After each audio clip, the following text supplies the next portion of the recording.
We're going to take a look at 60s soft psych. All right, 60s soft psych records. It can also be called 60s pop rock, I guess, but I think 60s soft psych sounds a lot better, and it is there are psych elements to all of these records. So here we go. Enough with the talk. First off, we're starting off with Nancy Pretty. You've come this way before. Great album. I can't stress it enough. The musicianship on this record is really tight.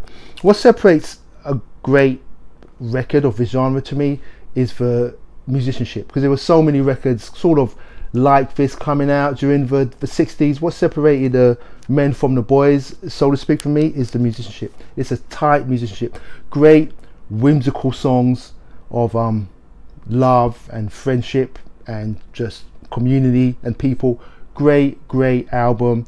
And as a side note, this is the mother of Christina Applegate. Yeah, there you go. Anyway, we're moving on swiftly. Sunshine Company, another great record, of course, because I recommended it.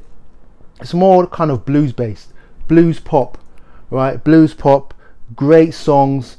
They kind of drift into California fun pop territory now and again, but for the most part, it's a blues based record, but not bluesy like heavy. Just blues fun pop, right? And great songs. It's a cool song to take a drive with that shaggy dog in the passenger seat. It's one of those kind of albums. Great cover too. Sunshine Company. Right, next up, for boys, another great record. Yeah, this is more kind of like real like soft psych, kind of folksy too.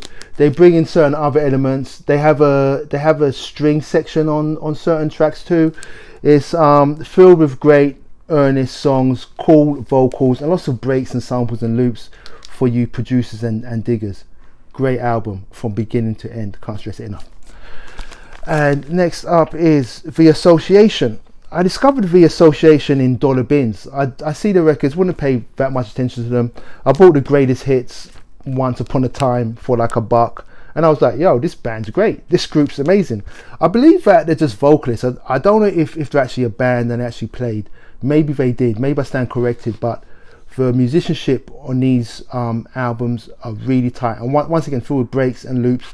Great songs. They have little kind of funky groovy breaks in them too. Great album and great songs. Dr. John, one of my favorite records of all time, an indescribable record, like voodoo, blues, psychedelic. Dr. John is a legend, and this is arguably his most famous record. Real New Orleans bluesy stuff, and we love it. Soft psych.